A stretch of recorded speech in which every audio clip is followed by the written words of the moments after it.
La Banque de développement des États de l'Afrique centrale franchit une nouvelle étape dans la consolidation de ses capacités financières. Dans un contexte marqué par des besoins croissants de financement des infrastructures, de l'énergie, de l'industrialisation et de l'intégration régionale, la Banque de développement des États de l'Afrique centrale poursuit sa montée en puissance. Réuni ce 12 juin 2026 par visioconférence, le conseil d'administration de l'institution a examiné les mécanismes destinés à renforcer durablement les capacités financières de la banque et à soutenir la mise en œuvre de son plan stratégique 2023-2027 baptisé AZOBE. Et cette session est extraordinaire dans la mesure où nous nous sommes réunis avec le président de la banque, le vice-président et l'ensemble donc des administrateurs pour pouvoir statuer sur un point important inscrit à l'ordre du jour qui consiste en la poursuite de la mise en œuvre de la restauration de la liquidité de la BDEAC. Parmi les décisions majeures figure l'autorisation d'une nouvelle ligne de crédit de 30 millions d'euros, soit près de 20 milliards de francs CFA accordés par la Banque arabe pour le développement économique en Afrique. Un appui qui témoigne de la confiance des partenaires internationaux envers la stratégie de développement portée par la BDAC. Le Conseil, à l'unanimité, a adopté donc cette proposition et donc a donné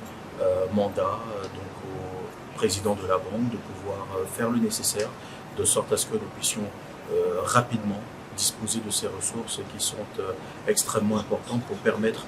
justement à notre institution de pouvoir continuer à assumer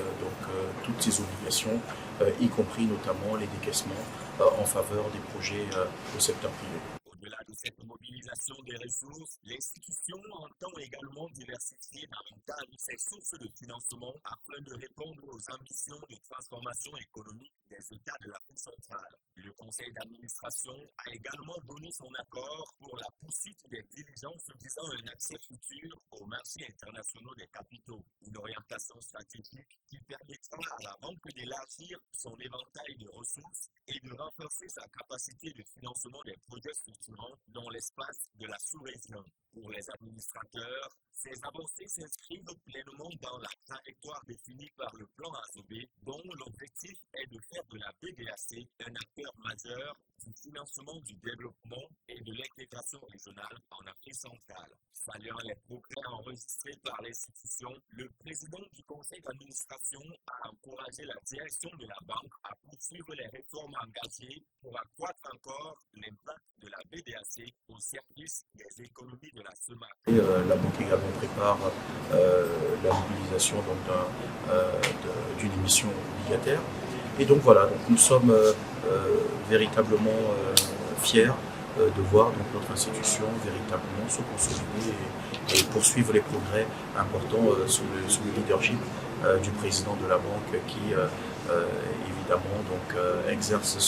ce mandat selon la vision de nos chefs d'État. Alors que les économies de la sous-région font face à d'importants défis de financement, la BDAC confirme sa volonté de se doter des moyens nécessaires pour accompagner durablement la transformation de la sous-région. Entre consolidation financière, ouverture à de nouvelles ressources de capitaux et renforcement de ses partenariats stratégiques, la banque poursuit son ambition de devenir un acteur de référence du développement et de l'intégration régionale.